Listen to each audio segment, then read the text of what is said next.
नमस्कार, आदाब। आवाज़ द वॉइस में आप सभी का स्वागत है। हमारे स्टूडियो में है एक ख़ास शख्सियत जिनका नाम है चंद्रबान ख्याल, जो कम्युनल हारमोनी पे बहुत काम करते हैं। उनकी एक किताब लोलाक हज़रत मोहम्मद पर है। आइए जानते हैं और इनके सफ़र के बारे में। ये एक बहुत बड़े शायर भी हैं, साहित्य अकेडमी ने इनको अवार्ड भी दिया है। तो आइए इनसे बातचीत करते हैं। सबसे पहले इनका स्वागत करते हैं। बहुत बहुत स्वागत है चंद्रबान जी आपका हमारे स्टूडियो में। अंजलि जी, आपका भी बहुत बहुत शुक्रिया कि आपने अपने स्टूडियो में मुझे बुलाया और कुछ बातचीत का मौका दिया। मैं आपका बहुत बहुत शुक्रगुजार हूँ। सबसे पहले तो हम जानेंगे कि उस किताब का जिक्र जिसमें शायरी है, जिसे साहित्य अकेडमी ने अवार्ड दिया, जिसका नाम है ताज़ा हवा की ताबिशें, उसमें चंद अशार। जी, वो उसमें नज़में हैं। ये 2019 में शाया हुई थी मेरी किताब ताज़ा हवा की ताबिशें। इसमें ज़्यादातर नज़में हैं और कुछ गज़लें भी हैं। आपका हुक्म है तो मैं दो शेर उस किताब से, जो एक गज़ल है, उसके सुनाई देता हूँ। सोचता हूँ मैं कि सोचा जाए क्या, सोचता हूँ मैं कि सोचता हूँ मैं कि सोचा जाए क्या, क्या न देखें और देखा जाए क्या। कि रोशनी होती तो कोई बात थी, रोशनी होती तो कोई बात थी, इस अंधेरे घर में ढूंढा जाए क्या। वाह। और एक शेर और मुलाज़ा फरमा लीजिए। अच्छा। कि खौफ और वहशत के इस बाज़ार में, खौफ और वहशत के इस बाज़ार में, क्या ख़रीदें और बेचा जाए क्या। बहुत खूबसूरत जी, शुक्रिया। एक बार फिर से आपका स्वागत करते हैं और जानते हैं कि ये जो सफ़र है ये कैसे शुरू हुआ। कुछ हमें बताइए अपना एक्सपीरियंस। देखिए अंजलि जी, ये सफ़र तो अब बहुत लंबा सफ़र है और 60 सालों पर, 60 बरसों पर फैला हुआ है। अब मैं आपसे क्या अर्ज़ करूं कि भाई ये है कि 16 साल की उम्र में पहला शेर कहा था। उसके बाद से लगातार शायरी का सिलसिला शुरू है और आज तक जारी है। और इस दौरान कई किताबें आई मेरी शायरी की भी, और दूसरी भी किताबें आई हैं जो नस्र में हैं। कुछ किताबें मैंने तरतीब भी दी है, कुछ किताबों का मैंने ट्रांसलेशन भी किया है। और मैं पेशे से सहाफ़ी हूँ, आपसे अर्ज़ करूँ, मतलब कि जर्नलिज्म के पेशे से मैं वाबस्ता रहा हूँ। कौमी आवाज़ में मेरे 25 साल गुज़रे हैं और इससे पहले भी सवेरा और तेज नामी जो दिल्ली के बड़े मशहूर अखबारात थे उनसे मैं वाबस्ता रहा हूँ। तो इस तरह से सफ़र हमारा आज तक जारी है। फिर मैं NCPUL में आया, वहाँ का वाइस चेयरमैन रहा हूँ और पिछले कई सालों से मैं साहित्य अकेडमी से जुड़ा हुआ हूँ और आजकल साहित्य अकेडमी की उर्दू एडवाइज़री बोर्ड का मैं कन्वेनर हूँ। जी जी, ये है मेरा। तो यानी कि बिल्कुल पढ़ने लिखने के साथ ही आप जुड़े हैं बचपन से लेकर जी अब तक 16 साल की उम्र तक ये सफ़र सिलसिला जारी है। आपकी तपस्या जारी है। हमने सुना है कि बचपन में जो इंसान चीज़ें देखता है या उसके जहन में वो चीज़ें बस जाती हैं, इस तरह की कोई वाक़या या एक्सपीरियंस कोई बचपन में जो बच्चे को वो चीज़ अब तक याद रहती है, तो आपने क्या उसको उस जानकारी को लेकर, उस एक्सपीरियंस को लेकर आप लिखते गए, आगे बढ़ते गए? जी हाँ, आपकी बात सही है। बचपन की बहुत सी बातें हैं जो मेरी शायरी में भी हैं, लेकिन मैं यहाँ ज़िक्र करूँगा एक ख़ास नज़्म का जो मेरी शायरी का हिस्सा है, बड़ा अहम हिस्सा है। और वो नज़्म है लोलाक, प्रॉफिट मोहम्मद की सीरत मुबारक पर पूरी नज़्म है। वो मैंने पूरी किताब है, पूरी किताब कह लीजिए आप। जी। तो उसका भी असर बचपन में ही मुझ पर, एक छोटा सा मजमून मैंने, ये देखिए वो किताब। हाँ, ये हिंदी में है, उर्दू में भी है और गुजराती में भी है। तो इस नज़्म को लिखने की प्रेरणा मुझे तो खैर बाद में मिली, लेकिन जहन में ये नक्श, उनकी सीरत, उनकी ज़िंदगी, उनके जो पैगाम का जो असल में नक्श बहुत पहले ही मेरे जहन पे उभर आया था कि जब मैंने बचपन को गालिबन 4वीं-5वीं क्लास का मैं तालिब इल्म था उस ज़माने में, तो एक छोटा सा मजमून मैंने पढ़ा था कि अब से 1400-1500 साल पहले अरब की सरजमीन पर एक ऐसी अजीम शख्सियत पैदा हुई जिन्होंने बहुत थोड़े सी मुद्दत में पूरे अरब ममालिक, पूरे माशरे को ही तब्दील करके रख दिया था, एक इनकलाब पैदा कर दिया था। अमीरी, गरीबी, ऊंच नीच, बेईमानी, आडंबर, दिखावा, ये सारी चीज़ें, यानी बहुत सी जो बुराइयां हमारे माशरे में मौजूद हैं, आज भी हैं बहुत सी, वो बुराइयां बहुत पहले ही ख़त्म करती थी। एक ऐसे माशरे की तश्कील दी थी जिसमें सब बराबर थे और सबको इंसाफ मिलता था। तो वो नक्श मेरे जहन में था और धीरे धीरे जब उनके बारे में मेरी मालूमात जैसे जैसे बढ़ती गई तो फिर 2090 के आसपास से फिर नज़्म का लिखने का सिलसिला शुरू हुआ और वो 13-14 साल की मुद्दत में वो नज़्म कहना चाहिए मुकम्मल हो पाई थी। उस नज़्म का नाम है लौलाक, जो मेरे सामने ये किताब है। इस किताब को लेकर ही मैं पूछना चाहूँगी कि आपने कहा कि जो बचपन की एक्सपीरियंस, जो टीचर ने आपको पढ़ाया वो बिल्कुल जहन में अब तक रहा और फिर ये एक ऐसा मतलब ये आपके जहन में सफ़र वो चलता गया और फिर किताब के ज़रिए वो सामने आया। तो जब इस किताब का आपने विमोचन किया उसके बाद लोगों की उनकी क्या राय थी? मेरा ख्याल है अब ये चूँकि इसको छपे हुए भी 20-22 साल हो गए हैं और तब से लेके अब तक वो एक्सपीरियंस हमें अब वो मैं क्या बताऊँ आपको।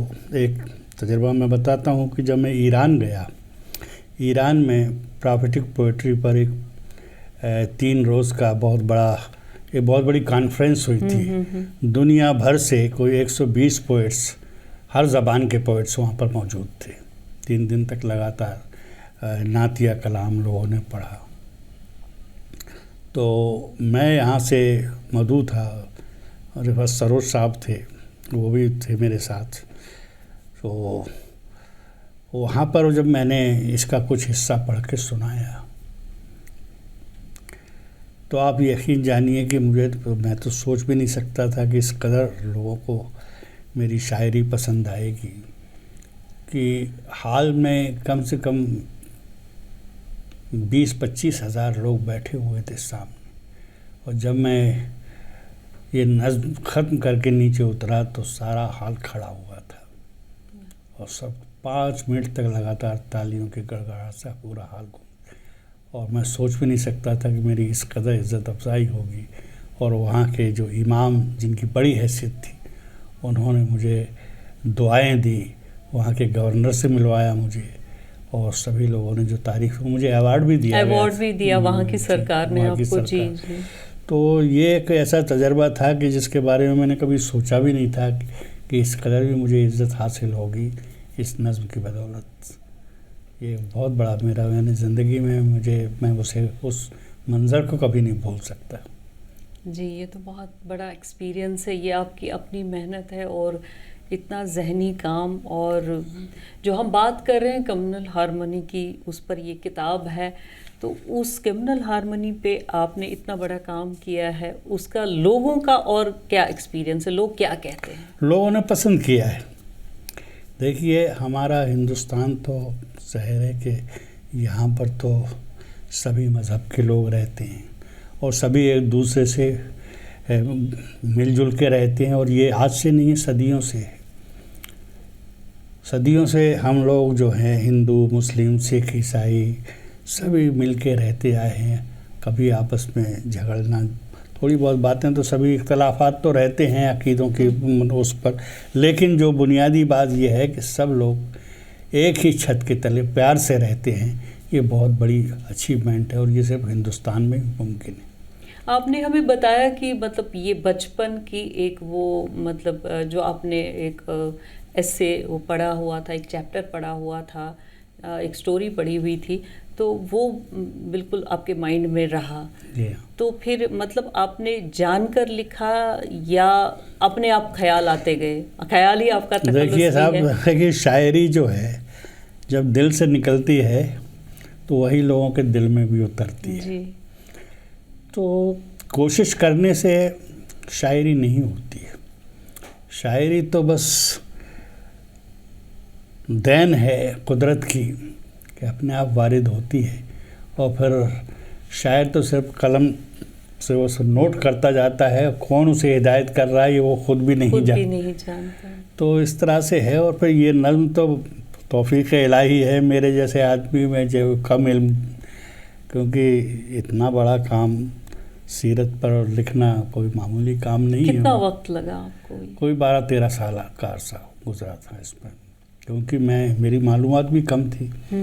پھر میں چونکہ غیر مسلم ہوں، یہ بھی مجھے خیال تھا کہ صاحب مجھے اور کئی لوگوں نے ڈرایا بھی کہ بھائی تم یہ کیا کر رہے ہو، اگر تم ذرا سا بھی سلپ ہو گیا، ذرا سا بھی کچھ غلط لکھ گیا تو تمہاری تو خیر نہیں ہے. پھر تو وہ ساری باتیں میرے سامنے تھی، لیکن اللہ کے فضل سے سب کچھ ٹھیک رہا.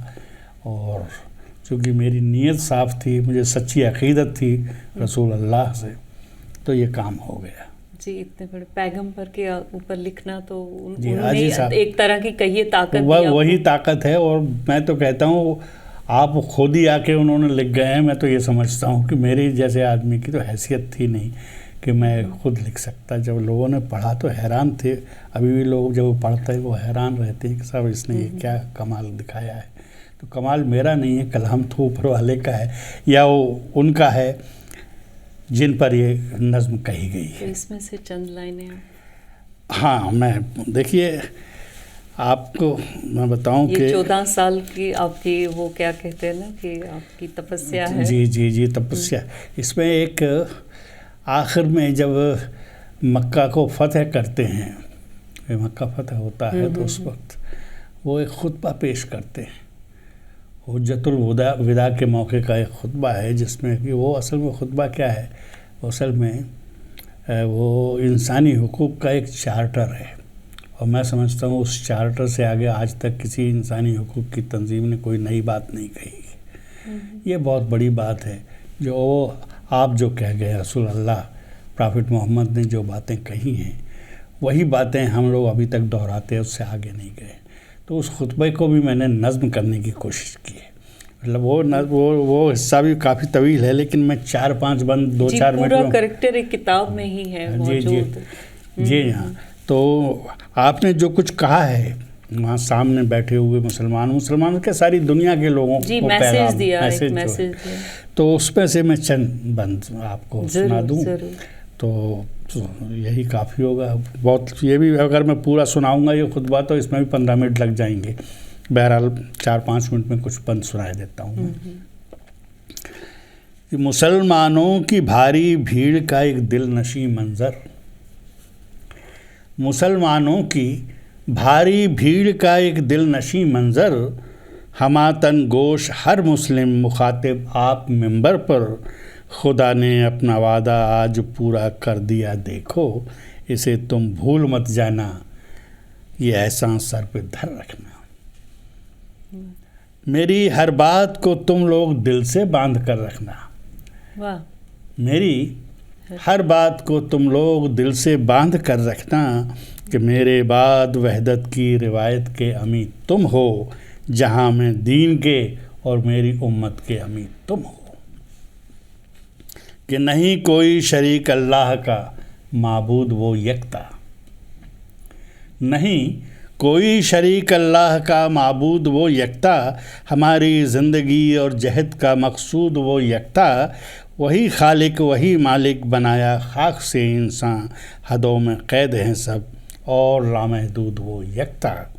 کہ وہی ہے قادر مطلق وہی قائم وہی دائم، وہی ہے قادر مطلق وہی قائم وہی دائم، وہی آغاز دنیا ہے وہی انجام دنیا کا، کبھی بھی اپنے رب سے تم نہ خود کو بے خبر رکھنا، میری ہر بات کو تم لوگ دل سے باندھ کر رکھنا. اور دیکھیے گا کہ सुनो अब भूल कर भी काफिराना काम मत करना। सुनो अब भूल कर भी काफिराना काम मत करना, खिलाफ हुक्म रब्बुल आलमी इक़दाम मत करना। अभी शैतान है मायूस लेकिन होश लाजिम है, किसी गफलत से तुम इस्लाम को बदनाम मत करना। कि तो रहोगे जी। आपने ये जो नाम दिया था जी लोलाक, जी तो इसका मतलब और क्या समझ कर दिया, जी। क्या उस वक्त क्या जहन? देखिए, नाम का बड़ा मसला था मेरे सामने, लेकिन फिर मैंने जब पढ़ता रहा तो एक लफ्ज़ आया लौलाक। असल में ये एक हदीस है, हदीस कुदसी कहलाती है, मतलब जो अल्लाह की तरफ से कही गई बात है। उसका है कि लौलाक लमा खलकतुल अफलाक, यानी अल्लाह की तरफ से ये कहा गया है कि ऐ मोहम्मद, अगर आप ना होते हम इन आसमान को, इस कायनात को पैदा ही नहीं करते। लौलाक का मतलब है लफ्ज़ी मानी जो है, अगर तुम ना होते। अगर तुम ना होते, जी, अगर आप ना होते तो ये सब कुछ ये होता सब ही कुछ नहीं, ना ये होता, दुनिया होती ही ये नहीं। दुनिया नहीं होती। और दुनिया नहीं होती तो फिर ये तहजीब जो आपने बख्शी है, जो उसूल आपने बख्शे हैं, जो पैगाम हमने, ये कुछ भी नहीं होता। कुछ भी नहीं। और फिर बहुत कुछ नहीं होता। आप ही देख रहे हैं कि इस्लाम जहाँ जहाँ है उसके अपने एक बहुत कुछ है, जी, तो वो सब कुछ नहीं होता। तो ये लफ्ज़ माने इसके लौलाक के। उसके बाद जब आपने कंप्लीट की 14 साल के बाद, किन किन लैंग्वेजेस में ये छपी? ये हिंदी में तो आपके सामने है ही, गुजराती में भी है, और भी 2-3 ज़बानों में हो रही है। इसके उसको कर रहे हैं, लोग कर रहे हैं। अच्छा, कौन कौन से लोग? जैसे कन्नड़ में हो रही है, बांग्ला में हो रही है, इस तरह से अंग्रेज़ी में भी एक साहब कोशिश कर रहे हैं। अब देखिए वो कब तक कामयाब होते हैं। तो आपको कैसा लग रहा है आजकल, आप अपने इन जो हमारे यूथ्स है उनको क्या कहना चाहेंगे इस किताब के ज़रिए? बस मैं यही कहना चाहता हूँ कि देखिए, इस किताब का असल मैसेज क्या है। प्रॉफेट मोहम्मद की ज़िंदगी जो है वो हमें मोहब्बत करना सिखाती है, हमें मिलजुल कर रहना सिखाती है, हमें अमन के साथ में ज़िंदगी गुजारने का मौका देती है, हमें आगे बढ़ने का मौका, हमें तामीर और तरक्की के नए रास्ते दिखाती है, हमें खुशहाली की तरफ ले जाती है। यही आपकी ज़िंदगी का सबसे बड़ा पैगाम है। आपने कभी, अब बात तो बहुत लंबी चली जाएगी, जी जी जी, बोलिए। तो मैं कहूँ कि आज जैसे कि हम हिंसा की बातें करते हैं, हम देख रहे हैं चारों तरफ हिंसा फैली हुई है, चारों तरफ लोग एक दूसरे का कत्ल करने पर आमादी, जंगें हो रही हैं, ये हो रहा। लेकिन रसूल खुदा ने सबसे बड़ा पाठ जो इंसान को दिखाया है वो है अहिंसा का पाठ, जिसे आमतौर पर लोग नज़रअंदाज कर जाते हैं। और ये उन्होंने उपदेश नहीं दिया, आपने उपदेश नहीं दिया, बल्कि अपने अमल से ये साबित किया है, अपने ऊपर एक्सपीरियंस, अपने ऊपर तजर्बा किया है, और ये दिखाया है कि देखिए मैं किस साबित कदमी से अहिंसा के उसूलों पर चला हूँ। और ये उन्होंने तमाम ज़िंदगी इस पर अमल किया। लोगों ने उपदेश दिए हैं, बहुत से महापुरुष हुए हैं जिन्होंने अहिंसा की हमें तालीम दी है, अहिंसा का पैगाम दुनिया को सिखाया है। लेकिन असल चीज़ जो मैंने देखा है कि दुनिया में एक ही महापुरुष ऐसा पैदा हुआ है जिसने पूरी ईमानदारी से, पूरी साबित कदमी से और सच्चे दिल से अहिंसा के उसूलों पर अमल किया है।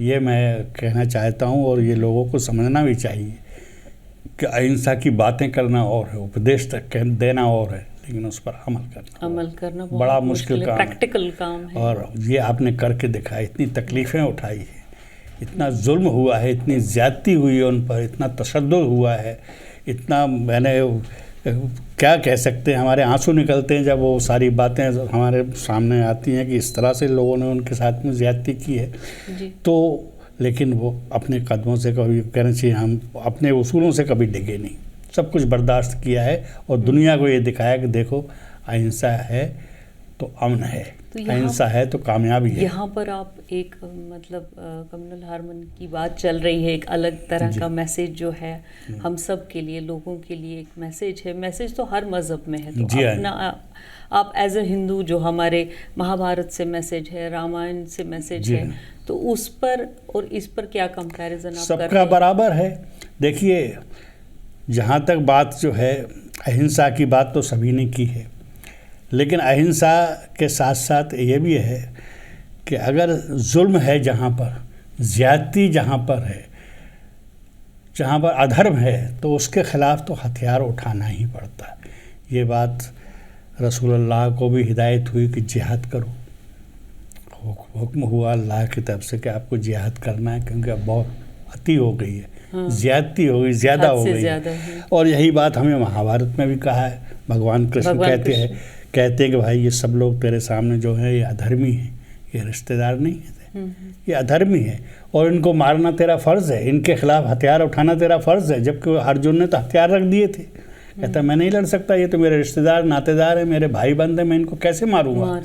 लेकिन नहीं हो कि ये तो करना ही पड़ेगा तुझे, क्योंकि यही सबक सिखाया कि अहिंसा अपनी जगह है, लेकिन अधर्मियों को मारना भी तो एक बहुत बड़ा धर्म है, कर्तव्य है इंसान का। अन्याय सहना अन्याय नहीं सहना चाहिए, अन्याय के खिलाफ तो हथियार उठाना पड़ेगा। और ये सब धर्मों की तालीम है। दुनिया के जितने भी धर्म हैं उनका मकसद ही ये है कि दुनिया में अमन चाहिए, तो आपको एक हद तक यानी हिंसा को बर्दाश्त करना पड़ेगा, और हिंसा को ख़त्म करने के लिए आपको फिर ताकत का इस्तेमाल भी करना पड़ेगा। तो आपकी कितनी शायरी की किताबें आई हैं आप? लेकिन सबसे पहली मेरी 79 में आई थी, 1979 में पहला मेरा मजमूआ आया था शोलों का शजर। इसके बाद में फिर 8-9 किताबें आ चुकी हैं, और जो मैंने आपसे जिक्र किया, अभी इसके बाद और भी एक किताब आई है, लास्ट जो है वो अपना ताज़ा हवा की ताबिशें हैं। तो ये भी शायरी में ही? ये भी शायरी है, लोलाक भी शायरी, पूरी शायरी है, बिल्कुल पावन नज़्म है ये, पूरी पावन नज़्म है। एक किताब 400 मिसरों की पूरी पावन नज़्म है ये। वाह वाह। जी। तो और आपकी जो फेवरेट गज़ल है वो हमें सुनाइए चलते चलते। जी जी, चलिए वो भी मैं सुना देता हूँ।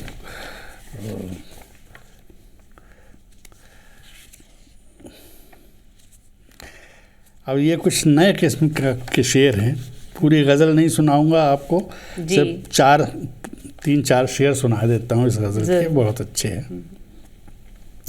कि मैं जहाँ जाऊँ मेरे साथ चले सन्नाटा,